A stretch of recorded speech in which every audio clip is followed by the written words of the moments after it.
നമസ്കാരം. നമ്മൾ പറയാൻ പോകുന്നത് 2026 വർഷഫലമാണ്. തിരുവോണ നക്ഷത്രം എന്ന് പറയുമ്പം നക്ഷത്രങ്ങൾ മുഴക്കോൽ വരെ കാണപ്പെടുന്ന ഒരു സമൂഹമാണ് തിരുവോണ നക്ഷത്രത്തിനെ പറയപ്പെടുന്നത്. മഹാവിഷ്ണു ഭഗവാന്റെ നാളായിട്ടാണ് തിരുവോണ നാളിനെ പറയപ്പെടുന്നത്. ഇതിൻ്റെ ദേവതയും മഹാവിഷ്ണു ഭഗവാൻ തന്നെയാണ്. ചിഹ്നം അളവുകോലാണ് പറയപ്പെടുന്നത്. ഈ നക്ഷത്രക്കാർക്ക് പൊതുവെ സത്യസന്ധരും ക്ഷമാശീലരും വളരെ ചിന്തിച്ച ശേഷം ഏത് കാര്യത്തിലും മുതിരു എന്നുള്ള അവസ്ഥ പറയപ്പെടുന്നുണ്ട്. ഈ നക്ഷത്രക്കാരെ ഉപകാരസ്മരണയുള്ളവരായിട്ട് പറയപ്പെടുന്നുണ്ട്. നക്ഷത്രക്കാർക്ക് ഗുണദോഷ സമ്മിശ്രമായിട്ടാണ് ഈ ഒരു വർഷം പറയപ്പെടുന്നത്. സാമ്പത്തിക പ്രയാസങ്ങളെല്ലാം ഒഴിഞ്ഞ് നല്ലൊരു സാമ്പത്തിക സുസ്ഥിരത ഉണ്ടാകുന്ന അവസ്ഥ പറയപ്പെടുന്നുണ്ട്. ഇവർക്ക് ബിസിനസ് ചെറിയ മന്ദതകളൊക്കെ ഉണ്ടാവാമെങ്കിലും ആരോഗ്യപരമായ ചെറിയ പ്രശ്നങ്ങളൊക്കെ ഉണ്ടാകുമെങ്കിൽ പ്രായണ ഒരു ഗുണകരമായിട്ടാണ് പറയപ്പെടുന്നത്. സ്ത്രീകൾക്ക് പ്രൊമോഷൻ ലഭിക്കുന്ന അവസ്ഥ, സന്താനങ്ങൾക്ക് അഭിവൃദ്ധി ഉണ്ടാകുന്ന അവസ്ഥ പറയപ്പെടുന്നുണ്ട്. തിരുവാതിര നക്ഷത്രമാണ് വേദമായിട്ട് പറയപ്പെടുന്നത്. മകം, പൂരം, ഉത്രംകാല ദിവസങ്ങൾ വരുന്ന ആ ഒരു ദിവസങ്ങൾ, ഈ നക്ഷത്രങ്ങൾ വരുന്ന ദിവസങ്ങൾ ഒരു കാര്യത്തിന് ഉപയോഗിക്കാൻ പാടില്ല എന്ന് പറയപ്പെടുന്നുണ്ട്. വൃശ്ചികം, മീനം മാസങ്ങൾ വളരെ ഗുണകരമായിട്ടാണ് അവർക്ക് പറയപ്പെടുന്നത്. മാസം പ്രതി നക്ഷത്രത്തിന് മഹാവിഷ്ണു ക്ഷേത്രത്തിൽ വഴിപാടുകൾ ചെയ്യുന്നത്, ശാസ്താക്ഷരത്തിൽ വഴിപാട് ചെയ്യുന്നത്, ഹനുമാൻ സ്വാമി ക്ഷേത്രത്തിൽ സഹസ്രനാമാർച്ചന വെണ്ണ നിവേദ്യം ചെയ്യുന്നത്, വഴിപാട് ചെയ്യുന്നത് വളരെ നന്നായിരിക്കും. ഇവർക്ക് പണത്തെ ചൊല്ലി ചെറിയ പ്രശ്നങ്ങൾ, ചെറിയ മാനസിക പ്രശ്നങ്ങളൊക്കെ ഉണ്ടാകുമെങ്കിലും പിന്നീട് വർഷം ആദ്യത്തിന് ശേഷം അതിൽ മാറ്റം വരുന്നതായിരിക്കും. അതുപോലെ പദവിയെ സംബന്ധിച്ചുള്ള പല പ്രതീക്ഷകളും ഇവർക്ക് ഉണ്ടായെന്ന് വരാം. ഉദ്യോഗത്തിൽ ഉദ്ദേശിച്ച സ്ഥലത്തേക്ക് സ്ഥലം മാറ്റം, സ്ഥാനക്കയറ്റമൊക്കെ ഉണ്ടാകാൻ പറ്റും. കമ്പ്യൂട്ടറുമായിട്ട് ബന്ധപ്പെട്ട് ബിസിനസ് ചെയ്യുന്നവർക്ക് നല്ലൊരു സമയമായിട്ട് പറയപ്പെടുന്നുണ്ട്. IT മേഖലയിൽ നിൽക്കുന്നവർക്ക് നല്ല സമയമായിട്ട് പറയപ്പെടുന്നുണ്ട്. വീടിനോട് തൊട്ടടുത്തുള്ള ഭൂമി വാങ്ങിക്കാൻ ശ്രമം നടത്തുന്നതായിരിക്കും. അതിൽ വിജയം കൈവരിക്കുന്നതായിരിക്കും.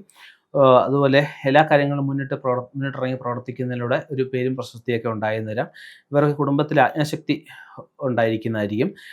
എല്ലാ ടെസ്റ്റുകളിലും ഇൻ്റർവ്യൂകളിലും കച്ചവടങ്ങളിലൊക്കെ വിജയിക്കാൻ ഇവർക്ക് സാധിക്കുന്നതായിരിക്കും. ഇവർക്ക് എടുത്തിയാട്ടം കുറയ്ക്കണം എന്നൊരവസ്ഥ പറയപ്പെടുന്നുണ്ട്. പുതിയ കോൺട്രാക്റ്റുകളിലൊക്കെ ഏർപ്പെടുമ്പോൾ ഒന്ന് ശ്രദ്ധിച്ച് മാത്രം ഒപ്പിടുക എന്ന അവസ്ഥ പറയപ്പെടുന്നുണ്ട്.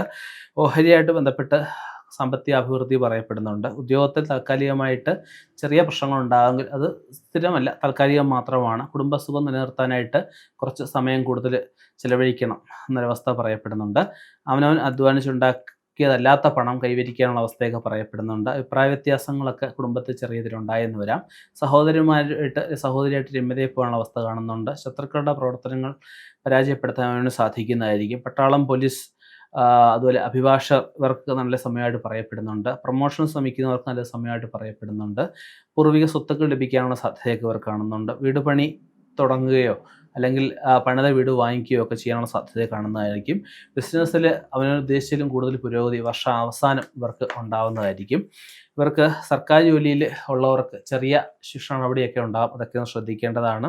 ബിസിനസ്സിൽ നല്ല ലാഭങ്ങളൊക്കെ ഉണ്ടാകുമെങ്കിലും അലച്ചിലുകൾ കുറച്ച് കൂടുന്ന അവസ്ഥയൊക്കെ പറയപ്പെടുന്നുണ്ട്. ഭക്ഷ്യവിഷബാധയേക്കാനുള്ള സാധ്യതയൊക്കെ ഉണ്ട്. അതൊക്കെ ഒന്ന് ശ്രദ്ധിക്കുക. ലോട്ടറി മുഖാന്തരം ചെറിയ രീതിയിൽ ലാഭങ്ങളൊക്കെ ഉണ്ടാകാൻ വരാം.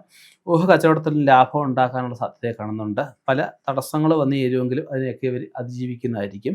ചെടി അല്ലെങ്കിൽ ഓർഗാനിക് ആയിട്ടുള്ള വസ്തുക്കൾ വിൽപ്പനയായിട്ട് ബന്ധപ്പെട്ട് നിൽക്കുന്നവർക്ക് വളരെ നല്ല സമയമായിട്ട് പറയപ്പെടുന്നുണ്ട്. ചില പുരസ്കാരങ്ങളും പ്രശസ്തി പത്രങ്ങളും ഒക്കെ കിട്ടാനുള്ള സാധ്യതയെ കാണുന്നുണ്ട്.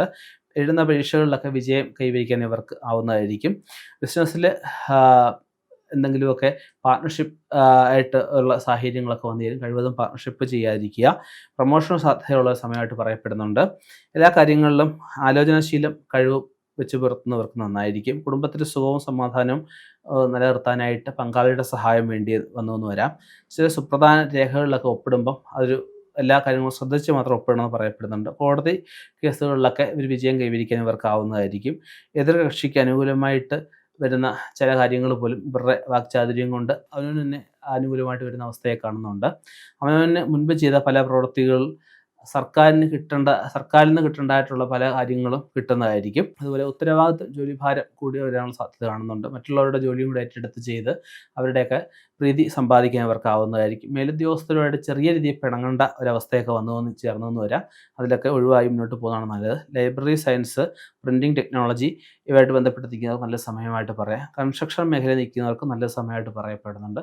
സ്ത്രീകൾക്ക് ശ്രമിച്ചു കഴിഞ്ഞാൽ ഉന്നതമായ ജോലി, നല്ല ജോലി കിട്ടുന്ന അവസ്ഥ പറയപ്പെടുന്നുണ്ട്.